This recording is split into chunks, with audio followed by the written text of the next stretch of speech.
Sir, the Philippine Chamber of Commerce and Industries, Nina Mangyo, said that the speedy impeachment trial of Vice President Sara Duterte Carpio could be advantageous to the Philippine economy, while its chairman George Barcelon said that the government should hold the BP's trial to quell political back noise affecting foreign investor sentiment and help reinforce the country's image of political stability.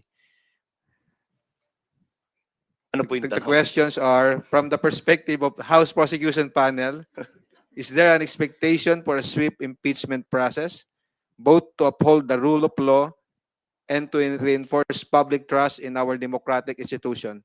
Meron pang isa, sir. Sige, yan muna. Yan muna. Apo. Sa ngayon po, will there be a swift trial? It doesn't look that way. There's so much foot dragging on the part of the impeachment court. Also on the part of the impeached official. Pero ito po, once ito ay umusad, pag-usad po nito, sa panig ng prosecution, hindi po ang prosecution ang magbibigay ng dahilan para maantala ito. Ang gusto ng prosecution, swift trial. Ngayon, yung second question. Second question, and how can the prosecution reassure the private sector that the impeachment will not lead to a paralysis or disruption in economic policy making? Ang sagot po dyan ay yung unang tanong ninyo. Does the prosecution expect a swift trial? Ang sagot doon sa pangalawa, yes, a swift trial will address the issue of stability, the issue of investor confidence in the Philippines. Kasi po, habang tumatagal ito, habang naaantala, habang lumalawig, naguguluhan ng tao. Anong ginagawa ng tao? Nagagalit, nagrarally, nagpoprotesta. So, sa foreign investors, hindi po maganda yan. Ang gusto ng foreign investors, stability.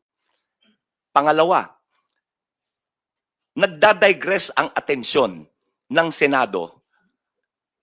Sa halip na sila ay makagawa ng mga batas na makakatulong sa ekonomiya. Ayon po sa rules of impeachment, ang impeachment should be given priority. At a certain hour, they should stop their legislative work and conduct the trial of the impeachment. So, nakahati yung atensyon. So, hindi ho maganda yan. Dahil yung paggawa ng batas na makakatulong sa ekonomiya ay naaantala. So, mas mabuti na maging swift, maging mabilis yung paglilitis.